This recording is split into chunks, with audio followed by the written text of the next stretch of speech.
Everyone, इस बारिश के मौसम में मज़ेदार जायकेदार एपिसोड और मज़ेदार जायकेदार रेसिपीज़ को लेकर मैं शिल्पा एक बार फिर हाजिर हो गई हूँ आपके अपने स्वाद की रसोई में। बादलों से घिरा हुआ ये आसमान, उमड़ते झुमड़ते ये बादल, रंग बदलते पेड़ और खासकर इन सब के बीच में टर टर करती हुई ये मेंढक की आवाज़ों को सुनना कितना मज़ेदार होता है, कितना यूनिक सा होता है।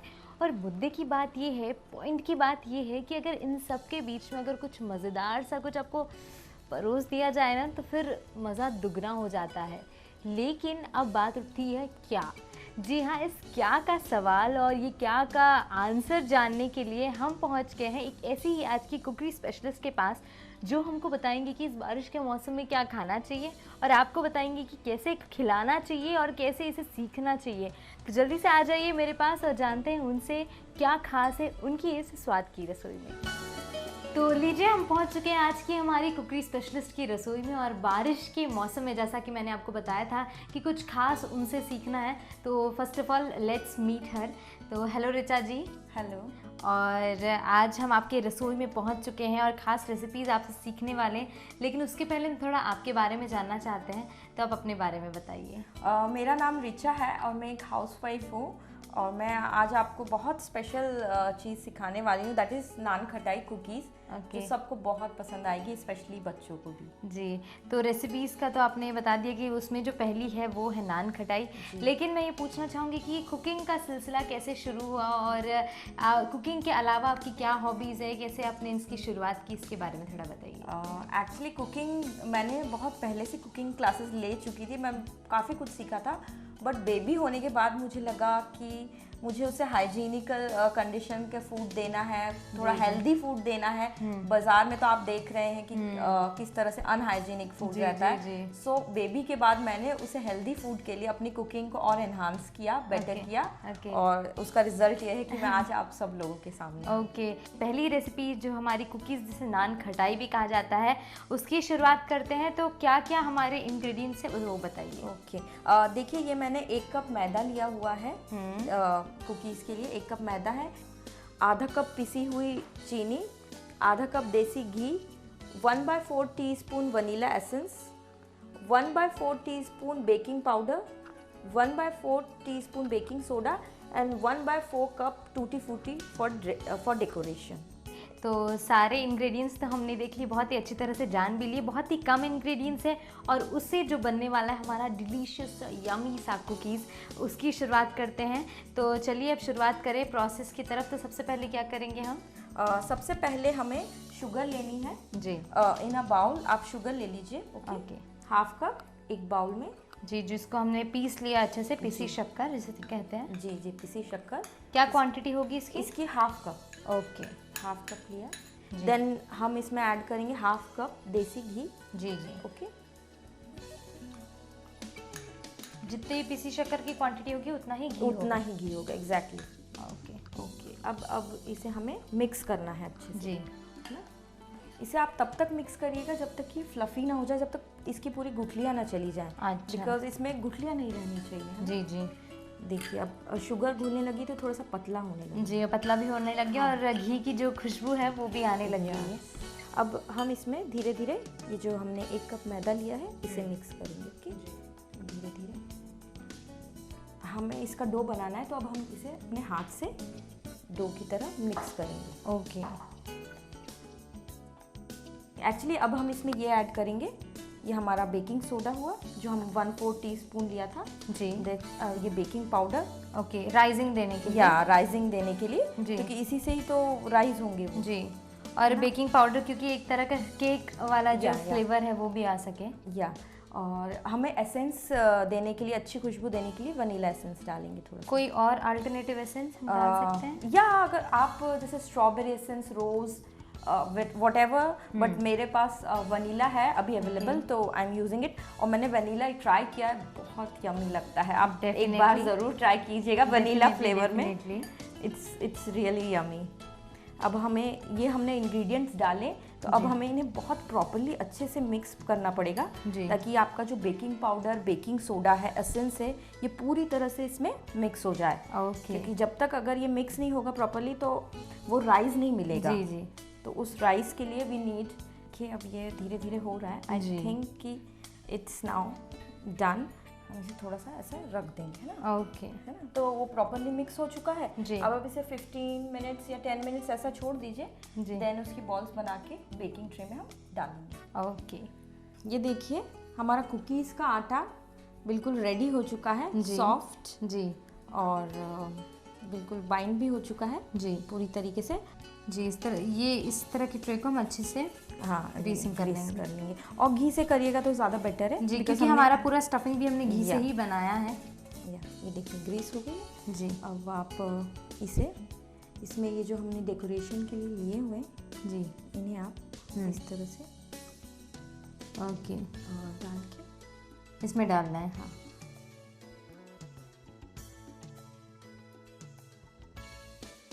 एक तो देखिए हमने एक सिंपल बनाई है, हम इसमें थोड़ी सी डिज़ाइन भी डाल सकते हैं नाइफ की मदद से। Okay. With the help of this knife देखिए हम इसमें इस तरीके से टूटी फ्रूटी डाल देंगे, या तो ये थोड़ा सा अट्रैक्टिव दिखेगा। अट्रैक्टिव भी दिखेगा एंड थोड़ा डिफरेंट हो जाएगा जी, जी। रेगुलर से।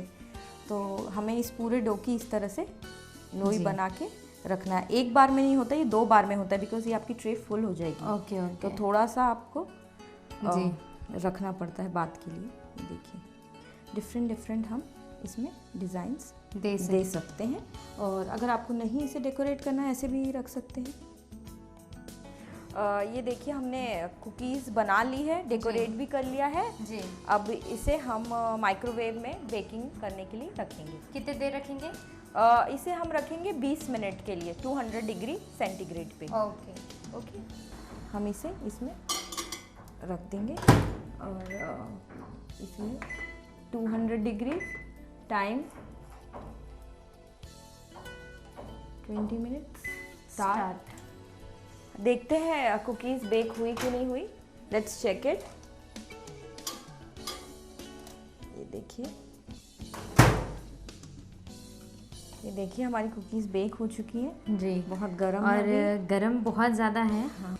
तो ये बिल्कुल एक्चुअली वैसे ही दिख रहा है जैसे बेकरी में आइटम्स रखे रहते हैं डिस्प्ले पे, और वैसा ही टेस्टी, उतना ही अट्रैक्टिव और उतना ही यमी लग रहा है। और मेन तो आपको टेस्ट तब पता चलेगा जब आप टेस्ट करोगी। शिल्पा आप प्लीज़ एक टेस्ट करिए और सबको बताइए कैसा बना है। और आपके जो फ्रेंड्स हैं जो आपकी रेसिपीज़ वगैरह मांगते रहते हैं इसकी, तो मैं उनको ज़रूर बताऊंगी कि इसकी रेसिपी वो ज़रूर नोट करिएगा।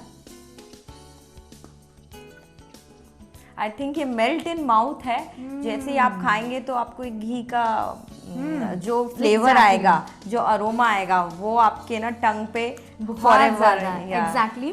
और न केवल घी का, हल्का सा जो वनीला एसेंस है, उसके ऊपर जो टूटी फ्रूटी है, इसका फ्लेवर बहुत ही अच्छा आ रहा है, बहुत यमी है, और सबसे बड़ी बात है बहुत हेल्दी भी है। तो ये रेसिपी अगर आप अपने घर पे ट्राई करना चाहते हैं तो जल्दी से नोट कर लीजिए इसके इंग्रेडिएंट्स, देखिए इसका रिकैप।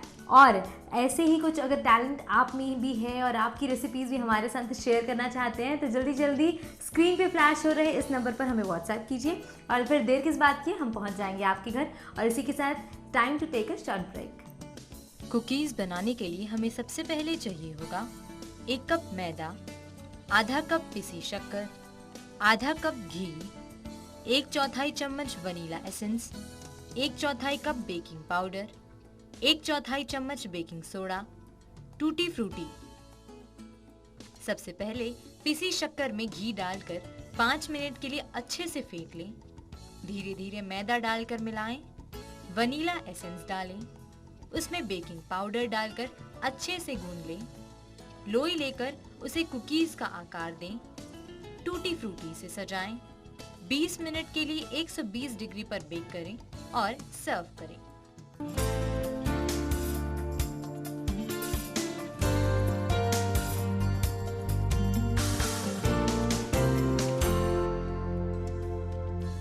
ब्रेक के बाद आप सभी का फिर से स्वागत है आपके अपने डिलीशियस से स्वाद की रसोई।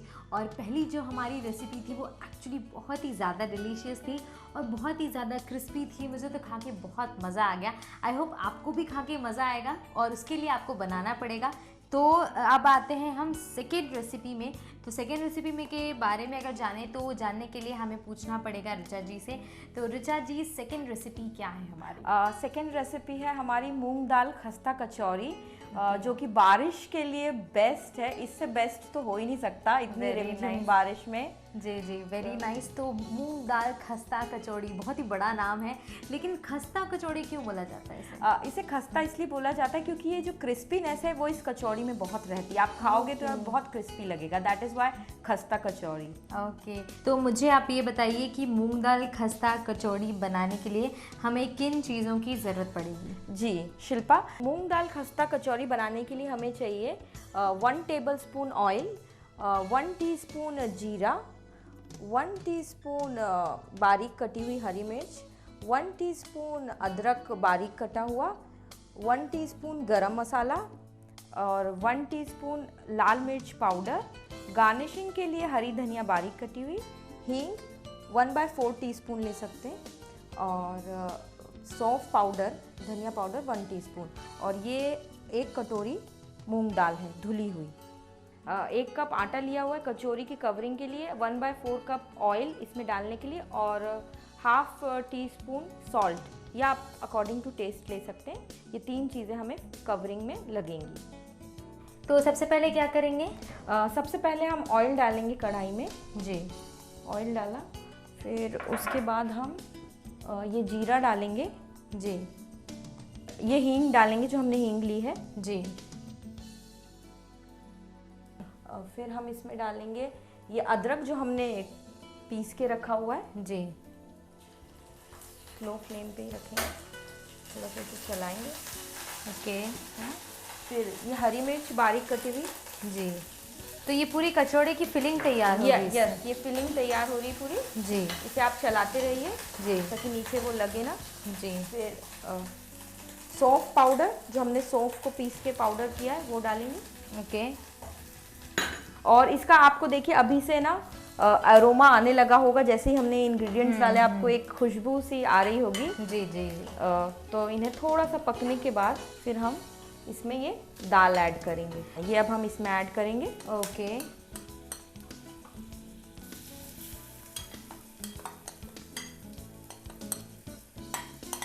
ये हमने ऐड किया। इसमें जो हमारे बाकी के इंग्रेडिएंट्स है वो डालेंगे हम, जैसे गरम मसाला है ओके। वो डाल देंगे जी, और फिर अपना लाल मिर्च पाउडर डालेंगे। जी, देन धनिया पाउडर ओके। एंड देन ये सॉल्ट डालेंगे। ये भी अपने टेस्ट के अनुसार? हाँ, ये आप टेस्ट के अनुसार, कोई ज़्यादा खाता है कोई जी, कम खाता है, तो जी। इसलिए सॉल्ट तो टेस्ट के अनुसार ही डालना जी, चाहिए। जी, जी, इसे हम 15-20 मिनट तक 20-25 मिनट तक इसे ऐसे ही चलाना है। जी। और ये जो चिपक रहा है इसके लिए आप वरिड मत रहिए। जी। ये जैसे इसकी कंसिस्टेंसी ड्राई होगी ये अपने आप निकलने लगेगा। और वो दिख भी रहा है, धीरे धीरे हल्का हाँ, ड्राई भी होता जा रहा ड्राई है। भी हो रहा है ओके। और वो निकल भी रहा है। जी, इसे जी, 15-20 मिनट तक आप ऐसे ही चलाते रहिए, है ना। ओके। तो इसी तरह हमारी जो कचौड़ी के अंदर की फिलिंग है वो तैयार है? जी बिल्कुल तैयार है, ये रेडी है। जी। इसे अब आप साइड में करके अब उसकी कवरिंग के लिए हम आटा गूंथ सकते हैं। ओके। हाँ, ये हमारी फिलिंग तैयार हो चुकी है। जी। इसे मैंने हरी धनिया से गार्निश किया है। आप इसे देख सकते हैं कितना पाउडरी है और ये बहुत ज़्यादा मोटा दरदरा पिसा हुआ है। जी, जी, और ये आटा गूंथ चुका है, जैसे रोटी का आटा गूंथते हैं वैसी बिल्कुल, तरह से। बिल्कुल। आप देखिए इसे। और बिल्कुल वैसा ही दिख रहा है। हल्का सामने से हरे धनिया से गार्निश भी किया है। तो ये दोनों चीज़ें हमारी रेडी हो चुकी हैं। अब हम क्या करेंगे ये मुझे बताइए। अब हम कचौरी बनाएंगे, जो हमारी लास्ट प्रोसेस है वो करेंगे। आइए हम कचौरी बनाते हैं, फिर उसे तलकर आप स्वाद लीजिएगा। ज़रूर, ज़रूर। तो सबसे पहले हम क्या करेंगे? इससे हम इसकी बॉल बनाएंगे। जो हमने आटा लिया है उसकी आप बॉल बनाइए।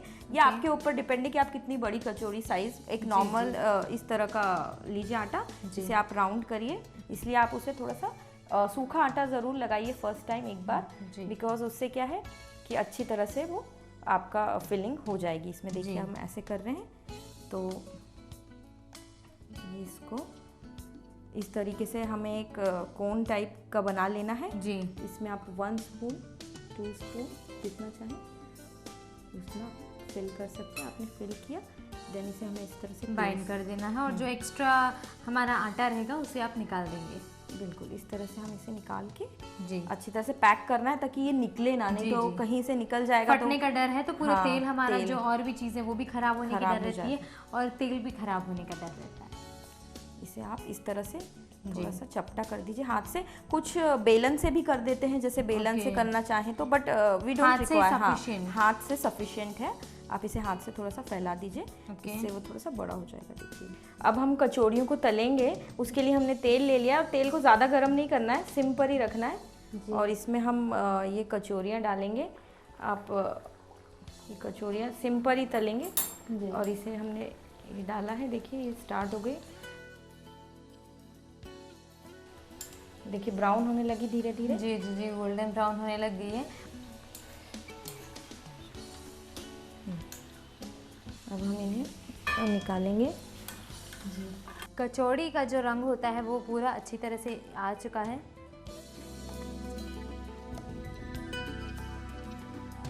शिल्पा देखिए हमारी कचौड़ियाँ बनकर तैयार जी। है और मैंने चटनी भी तैयार कर ली है। अब आपको बस टेस्ट करना है। जी तो टेस्ट करके बताइए कि कैसी बनी है मूंग दाल खस्ता कचौरी। जी, और सभी को बताइए।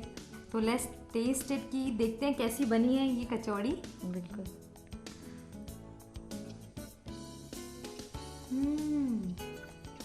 बहुत ही ज़्यादा टेस्टी है। Thank you. आई होप कि आपको अच्छी लगी होगी। बहुत ज़्यादा अच्छी लगी है, न केवल अच्छी लगी बल्कि किसी स्पाइसी जो चटनी आपने इसके साथ बनाई है बहुत ही अच्छी कॉम्प्लीमेंट दे रही है। जो सौंफ आपने इसके अंदर डाला है वो इसका जो टेस्ट है वो दुगना कर रहा है। तो बहुत ही मज़ेदार था आपकी ये रेसिपी भी, और जो पहले आपने हमें जो रेसिपी सिखाई वो भी बहुत अच्छी थी।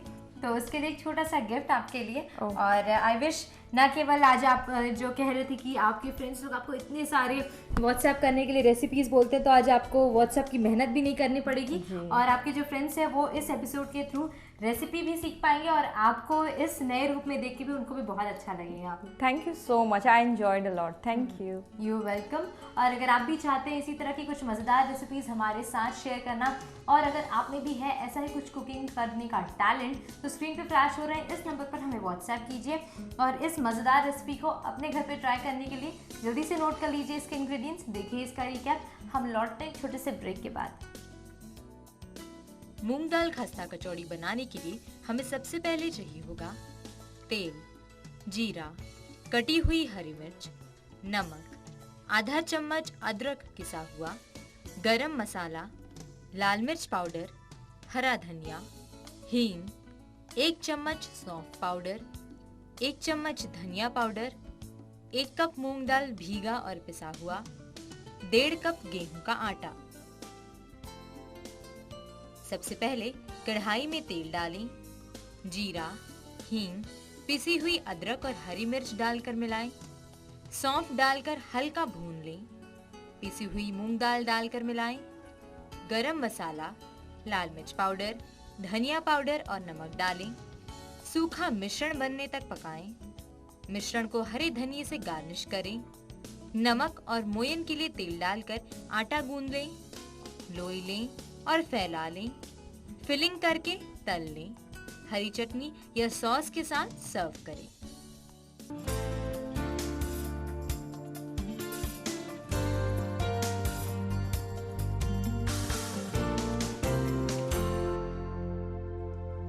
ब्रेक के बाद आप सभी का फिर से स्वागत है आपके अपने ही स्वाद की रसोई में। तो आज का ये मज़ेदार सा, स्पाइसी सा, कुछ मीठा सा हमारा ये सफ़र यहीं ख़त्म होने जा रहा है। लेकिन यार जाते जाते जो मैं हर दिन आपको देती हूँ टिप, तो जल्दी से नोट कर लीजिए मेरा पहला टिप जुड़ा है पपीता से। जी हाँ, पपाया। पपीता खाने से आपको, आपने सुना होगा कि बहुत सारे उसके फ़ायदे होते हैं, लेकिन पपीता खाने से एक और फ़ायदा ये है कि आपका जो ब्लड है वो प्योर रहेगा। ब्लड रिलेटेड आजकल बहुत सारी प्रॉब्लम्स लोग फेस कर रहे हैं। ब्लड की इम्प्योरिटी होने से ब्लड जो रीजनरेट होता है वो भी नहीं हो रहा है, ब्लड का बनना ये सारी तकलीफ़ें आपकी पपाया खाने से दूर हो जाएंगी। तो ये था मेरा पहला टिप। जो मेरा सेकंड टिप जुड़ा है वो है काली मिर्च से। जी हाँ, हम खाने में तो अपने इस्तेमाल करते ही हैं, अपनी रसोई में काली मिर्च का इस्तेमाल करते ही हैं, लेकिन अगर काली मिर्च आप हर दिन 2 से 3 काली मिर्च सादा खाते हैं, सिर्फ ना केवल खाने में नहीं बल्कि नॉर्मल उसे खाइए, तीखा रहता है तो उसे गटक जाइए। ऐसा करने पर आपकी कैंसर रिलेटेड, जी हाँ, कैंसर बहुत बड़ी प्रॉब्लम है, कैंसर रिलेटेड प्रॉब्लम्स जितनी भी हैं, जितने भी हार्ट कैंसर हो गई या और भी अदर कैंसर्स हैं, वो सारी भी दूर हो जाएंगी, कम हो जाएंगी और धीरे धीरे जो कैंसर से जो आप तकलीफ़ जूझ रहे हैं वो भी ख़त्म हो जाएगी। तो इसी के साथ आज का ये मज़ेदार सा हमारा जो सफ़र है वो यही थमता है। मैं एक नए एपिसोड में फिर कुछ नए कुकिंग स्पेशलिस्ट के साथ कुछ मज़ेदार रेसिपीज़ लेकर हाजिर हो जाऊँगी। Till then take care and bye bye.